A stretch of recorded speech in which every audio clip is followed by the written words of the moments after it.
Joros, kumusta? At galing lang kayo sa shooting ng Hello Love Again. Ay, yes. Enjoy yung Hong Kong namin.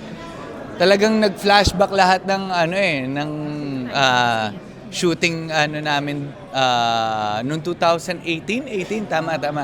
At looking forward ako dito sa next leg namin, which is yung Canada. Nag-bonding uli kayo ni na Alden. Yes. Sayang dahil ang nag-shoot lang dito sa Hong Kong is me, Jeff Tam, and Alden. So, ayun. This end of July, magsisimula na kami mag-shoot sa Canada for 1 month and Okay. May napansin ka ba mga pagbabago kay Alden ngayon? Wala. Sobrang siya pa rin same Alden as before. Saka yung kasama nga namin si Alden, sobrang tuwan-tuwa siya dahil sabi niya, na-miss ko kayo ni Jeff Tam. Sa inyo lang ako tumatawa ng ganito kagrabe. Dahil kapag kami, walang Alden Richards, walang Jeff Tam, walang Joros, lahat kami magtotropa. So, same pa rin na kami ng kwarto. Kumbaga, meron nga kami mga skit na mga ginawa, pero abangan ninyo yan.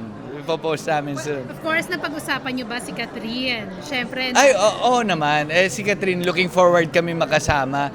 Medyo nagtatampo lang si Jeff kasi hindi siya nakasama sa Canada. Pero, ayan, abangan ninyo to dahil maganda yung storya nitong part 2 namin.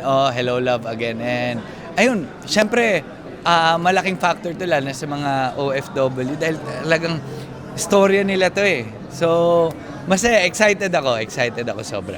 At bilang kaibigan ng dalawa, ikaw ba, boto ka kung sakasakaling mag-level up ang relasyon ni Alden at Catherine? Alam niyo ako kung sino ang para kanino at sino ang mahal nino, doon ako sa kanila. As long as, kumbaga, keep lang nila si God sa center ng relationship nila, all is good ako.